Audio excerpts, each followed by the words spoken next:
과부와 재판관의 비유라는 말씀으로 함께 은혜를 나누고자 합니다. 은혜를 나누기 전에 또 오늘 귀한 특송해 주신 귀한 권사님 앞에 감사를 드리고요. 권사님의 소리는 더 젊어지신 것 같아요. 그죠? 오늘 소리는 더 꾀꼬리 같다라는 제가 뒤에 생각이 들었습니다.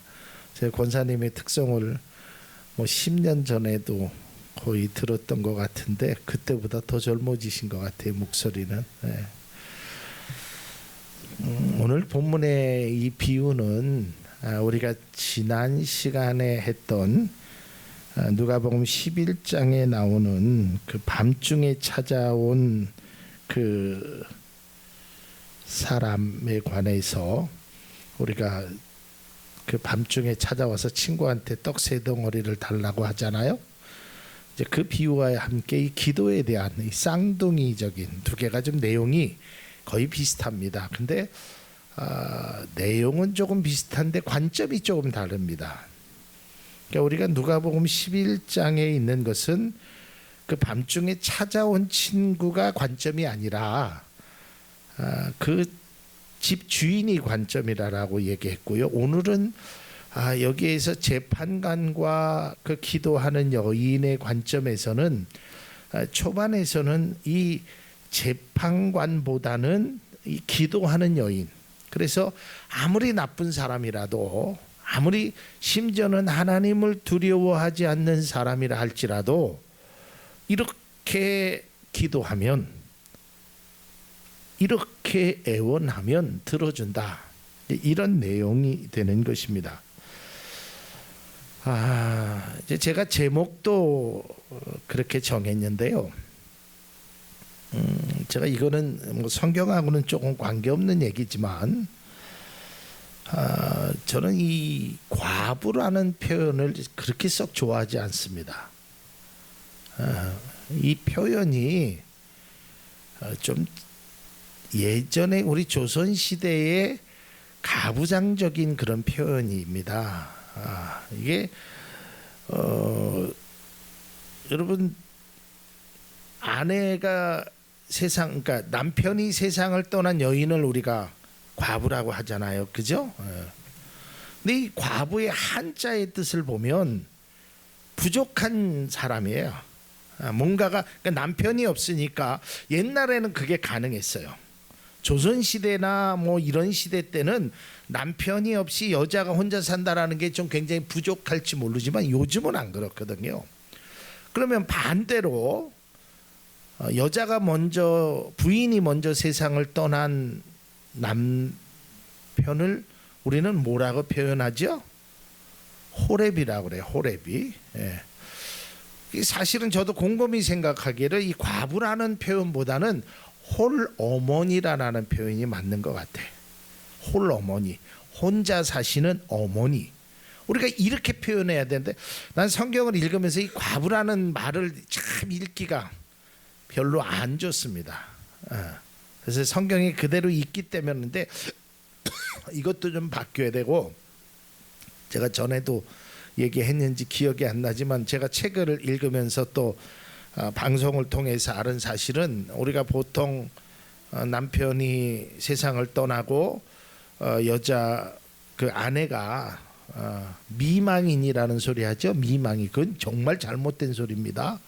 미망인은 아직도 죽지 않은 여인이 미망인이에요. 남편 따라 빨리 죽으라는 게 미망인 뜻이거든요. 그러니까 그런 말들은 좀 그 여자들을 굉장히 좀 비하하는 그런 말이에요. 그래서 이런 제 표현이 과부라는 표현보다는 그냥 홀어머니가 좋겠다. 그래서 저는 앞으로 이제 이 표현을 홀어머니라는, 혼자 계신 어머니, 남편 없이 홀어머니, 홀아버지, 이게 맞는 표현 같습니다. 자, 어쨌든 오늘 이 대조적인 두 사람이 나오는데 그 첫 번째는 재판관입니다. 여러분, 당시의 재판관은요, 최고의 영예를 누렸던 엘리트 신분입니다. 요즘은 그런 표현을 안 씁니다. 근데 예전에 한 90년 뭐 70년대 80년대 당시에 젊은 20대가 사법고시에 합격하잖아요. 보통들 그죠? 그 사람들을 우리는 뭐라고 표현했죠? 영감님이라 그랬어요. 20대에 그분들을 영감님이라 그랬어요. 그러니까 그만큼 굉장히 지위가 높다라는 거예요. 그러니까 이 당시에 재판관 하면 아주 최고의 엘리트 재판관입니다. 그리고 당시에는 우리나라도 마찬가지만 재판을 세 사람이 보통 합니다. 세 사람이. 우리나라도 뭐 단독은 한 사람이 하지만 조금 사건이 크면 다 세 사람이에요. 근데 이 재판관이 이제 혼자 재판하는 걸 봤을 때는 그저 치안 판사라고 그 당시에 있었던 그거로 느껴지는데 뭐 그게 그렇게 중요한 건 아니고 당시의 재판관은요 다 사람들이 하나님을 두려워할 줄 알고 사람을 존중하는 것을 바탕으로 세워진 것이 재판관이었습니다. 구약 성경에 이 재판관에 관해서 미리 말하고 있습니다. 유다왕 여호사밧이 전국의 성읍에 재판관들을 임명한 뒤에 이렇게 부탁을 합니다. 역대하 19장 6절에서 7절. 재판관들에게 이르되 너희가 재판하는 것이 사람을 위하여 할 것인지 여호와를 위하여 할 것인지 잘 살피라. 너희가 재판할 때에 여호와께서 너희와 함께 하심이니라. 그런즉 너희는 여호와를 두려워하는 마음으로 삼가 행하라. 우리의 하나님 여호와께서는 불의함도 없으시고 치우침도 없으시고 뇌물을 받는 일도 없으시느니라 하니라. 그러니까 재판관은 공정해야 돼요. 여러분 그 사법부의 그 상징을 혹시 아시나요? 뭐를 이렇게 들고 있죠? 저울추를 들고 있습니다. 저울추. 저울추가 이렇게 공정해야 돼요. 그러니까 당시의 재판관들은 이것이요. 오늘날에도 마찬가지입니다. 재판관의 가장 핵심은 공정성이어야 돼요.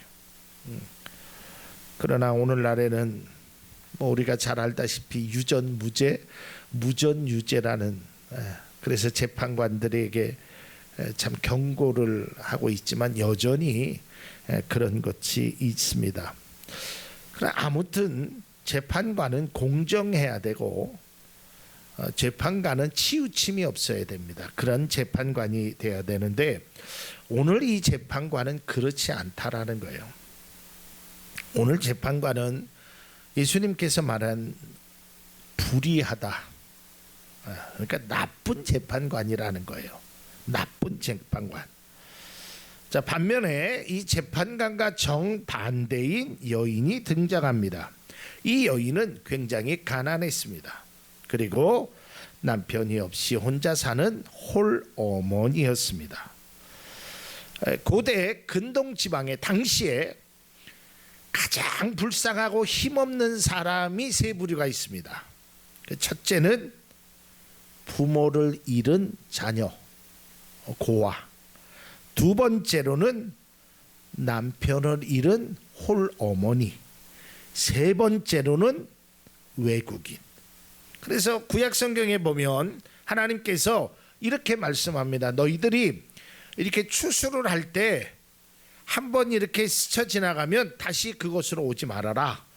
그 남은 것은 이들 외국인들이나 홀어머니나 고아를 위해서 남겨두라라는 것이 하나님의 당부였습니다.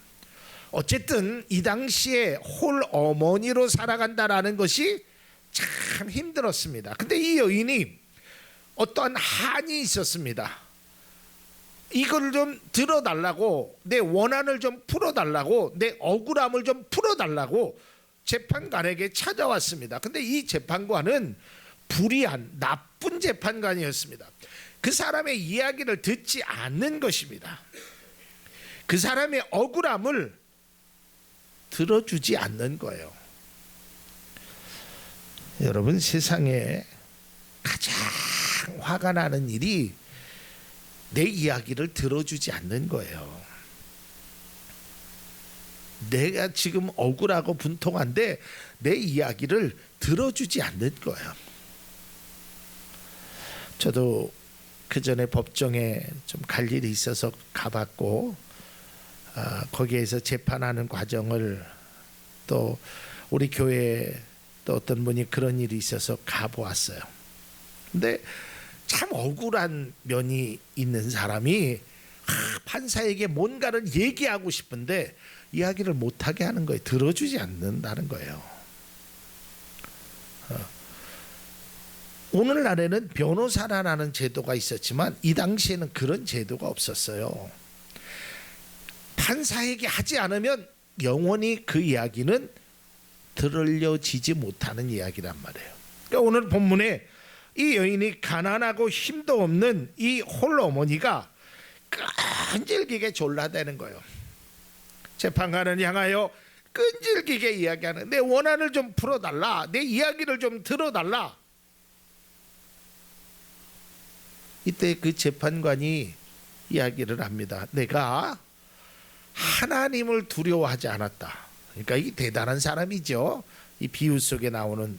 그러나 이 여인이 나를 계속 귀찮게 하고 이 여인의 이야기를 들어주지 아니하면 앞으로도 계속 귀찮게 하기 때문에 내가 이야기를 들어준다.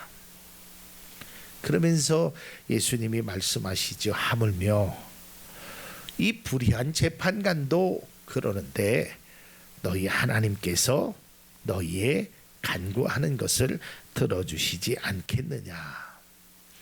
그럼 이 비유의 핵심이 뭐냐? 이건 성경이 나와 있습니다. 18장 1절을 다시 한번 봅니다. 예수께서 제자들에게 늘 기도하고 낙심하지 말아야 한다는 뜻으로 비유를 하나 말씀하셨다. 이건 이미 나와 있죠. 왜 비유로 말씀하셨어요? 제자들에게 너희들이 기도하는데 낙심하지 말아라. 안 들어줬다고 해서, 이루어지지 않았다고 해서 낙심하지 말아라. 그러면서 이 비유를 말씀하신 거예요. 그러니까 이 비유는 상당히 쉽습니다. 그런데 이 비유에 감춰진 하나의 아주 중요한 것이 있습니다. 그건 제가 다음 시간에 말씀드리는데, 어쨌든 이 비유의 가장 핵심은 기도하고 낙심하지 말아라는 거예요.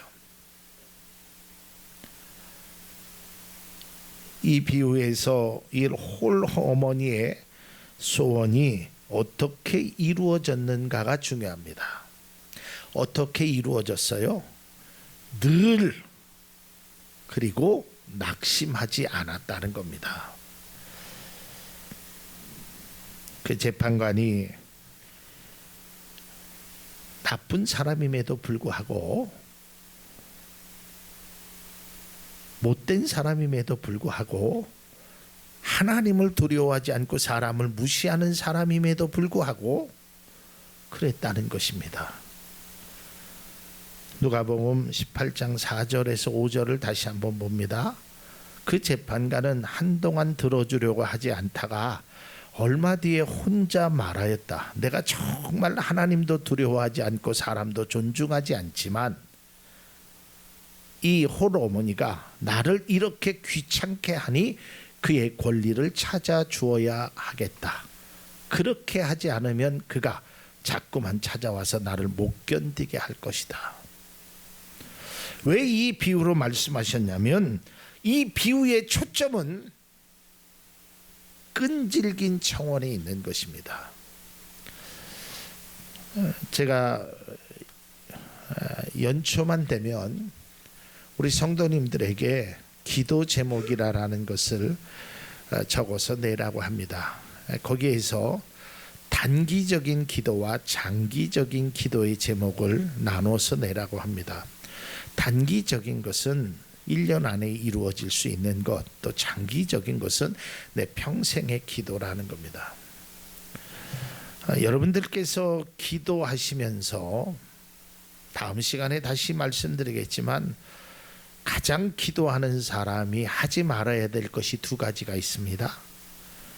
그 첫 번째는 낙심이고 두 번째는 염려입니다. 복음성가 가사에도 있죠. 기도할 수 있는데 왜 걱정하십니까? 기도할 수 있는데 왜 염려하십니까? 그래서 사도 바울은 이 기도의 내용 속에서 이 염려라는 말을 많이 이렇게 사용했습니다. 특별히 빌립보서 4장 6절에도 너희는 아무것도 염려하지 말고 오직 모든 일에 기도와 간구로 너희 구할 것을 감사함으로 하나님 앞에 아뢰라. 그러니까 여기에서 기도는 염려하지 말고 감사함으로 행하라는 것입니다. 우리가 기도하면서 가장 어려운 게 뭐냐면 낙심이 되는 겁니다. 왜 내 기도는 이루어지지 않을까? 왜 나는 이렇게 기도하는데 내 삶의 변화는 없을까? 이제 그러면서 우리가 조금 잘못 생각하는, 기도에 대해서 잘못 생각하는 것 중에 하나가 뭐냐면 기도하는 사람의 자질론을 자꾸만 부각시켜요. 누가? 사탄이에요. 야, 너 같은 사람을 재판관이 들어줄 것 같으냐? 넌 돈도 없잖아, 능력도 없잖아, 지식도 없잖아. 그러면서 우리의 자질론을 자꾸 불지펴. 야, 그렇게 해서 기도되면 다른 사람도 다 기도 응답 받겠다. 그러면서 기도하면서 스스로 내 자질론에 이 많은 사람들이 그렇습니다. 나 같은 사람, 하나님께서 나처럼 부족한 사람. 근데 여러분, 오늘 이 말씀을 보십시오. 불의한 재판관이 그 홀 어머니의 사정을 보았나요? 그 사람의 경제적인 능력 때문에? 아니에요. 아무것도 없어요. 단 하나, 한 끈질긴 청원, 이것 때문에 들어준다라는 거예요. 여러분, 기도하면서 때로는 하나님께서 응답하지 않는 기도에 대해서 여러분 스스로 낙심하지 않기를 바랍니다. 나 같은 죄인, 나 같은 사람, 나 같은 사람에게 절대 그렇지 않습니다. 여러분보다 더 못한 사람, 더 부족한 사람도 주님은 기도를 들어주십니다. 이거를 우리가 알아야 돼. 근데 우리는 사단이 자꾸만 너 지난주에 죄 졌잖아, 너 지난주에 잘못했잖아, 그래놓고 무슨 기도를 해. 야, 하나님이 그런 기도 들어줄 것 같아. 자꾸 우리를 낙심하게 만든단 말이야. 지금까지 기도해도 안 들어줬잖아, 안 됐잖아. 그게 왜 그런 줄 알아? 너 때문에야, 너 때문에. 네가 잘못해서 그래. 그러니까 자질론에 대해서 너 능력 없잖아, 호러머니가 뭔 능력이 있어, 그러면서 자꾸 이야기를 하면서 기도를 그치게 한단 말이에요. 여러분, 당시에 성경은 기록되어 있지 않지만 당시에 주변에 있는 사람들이 이 홀 어머니에게 뭐라고 얘기했을까? 똑같은 얘기 있을 거예요. 아이고, 어머니 돈도 없잖아요. 재판관이 저 사람이 어떤 사람인데 어머니의 소리를 들어줄 것 같아요. 돈이라도 갖고 와서 뇌물을 하든지, 능력도 없잖아. 뭘 그렇게. 그러면서 자꾸 그 사람의 자질론을 부각시킨단 말이에요. 그래서 여러분, 사단은요, 우리의 잘못을 자꾸 생각나게 해. 사단은 우리의 부족한 면을 부각시켜. 근데 주님은 우리에게 감사할 것을 생각하게 하시고 우리를 아주 귀한 것으로 여기, 내가 너를 보배롭고 존귀하게 여긴다 그랬어요. 그러니까 우리는, 제가 나중에도 또 그런 설교를 하겠지만 오늘도 그렇지만 내가 누군지를 알아야 돼. 성경에 보면 여러분들은 전 세계의 그 어떤 것보다 귀하다고 성경이, 예수님이 말씀하셨어요. 한 영혼이 천하보다 귀하다 그랬어요. 그런데 사단은 우리를 짐승만도 못하게 만들어요.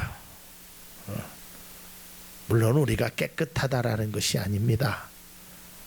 우리에게도 부족함이 있죠. 그러나 자꾸 그 부족함만 나약함만 강조하면 우리가 이 기도가 멈추게 돼요. 여러분, 죄를 졌어도 때로는 여러분들이 하나님 앞에 부끄러운 모습에 있어도 기도는 멈추지 않길 바랍니다. 기도가 멈추어서는 안 돼. 하나님은 그런 말씀을 하지 않아. 너 어제 죄 졌잖아. 그러니까 기도하지 마. 너 어제 잘못했잖아. 기도하지 마. 너 능력도 없잖아. 기도하지 마. 그런 이야기를 단 한 번도 하지 않는단 말이에요. 우리 인생에 어떠한 문제를 만나든지 하나님께 기도하고 하나님께 맡기고 낙심하지 말아야 하는 것입니다. 모든 사람의 인생에 크고 작은 어려움을 만납니다. 그 어려움 속에서 우리는 하나님 앞에 기도해야 하는 것입니다. 그리고 기도하면서 낙심하지 않아야 되는 것입니다. 오늘 하나님께 기도할 때 우리의 유일한 무기는 다른 것이 아닙니다. 열심과 끈질김밖에 없습니다. 우리가 하나님 앞에 보여줄 것이 없습니다. 이 홀어머니가 한 것이 무엇이 있습니까? 아무것도 없습니다. 단 하나, 그저 귀찮게 할 정도로 기도했다라는 겁니다. 간구했다라는 것입니다. 우리는 하나님의 들어주심을 믿고 낙심하지 말고, 오늘 이 성경에 예수님이 말씀하신 것이 뭐예요? 그런 나쁜 사람도 그렇게 귀찮게 기도하면 들어주는데 하나님이 들어주시지 않겠느냐. 그러니까 낙심하지 말아라라는 것입니다. 당장 한 번에 이루어지지 않았다 그래도 실망하거나 기도가 멈추지 않기를 바랍니다. 오늘 비유의 말씀대로 기도하면서 낙심하지 말고, 기도하면서 염려하지 말고, 기도하면서 나를 바라보지 말고 주님을 바라보는 우리 모두가 되기를 바랍니다. 말씀을 생각하면서 우리 함께 찬양합니다. 우리 함께 기도해.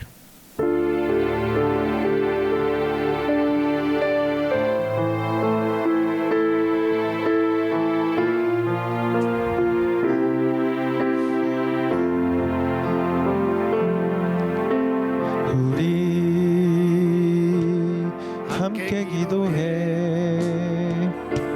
주 앞에 나와 무릎 꿇고 긍휼 베푸신 주 하늘을 향해 두 손 들고 하늘 문이 열리고 은혜의 빗줄기 이 땅 가득 내리도록 마침내 주 오셔서 의의 빗줄기 우리 위에 부시도록 우리 함께 기도해. 주 앞에 나와 무릎 꿇고 긍휼 베푸시는 주 하늘을 향해 두 손 들고 하늘 문이 열리고 은혜의 빗줄기 이 땅 가득 내리도록 마침내 주 오셔서 의의 빗줄기 우리 위에 부시도록 하늘 문이 열리고 은혜의 빗줄기 이 땅 가득 내리도록 마침내 주 오셔서 의의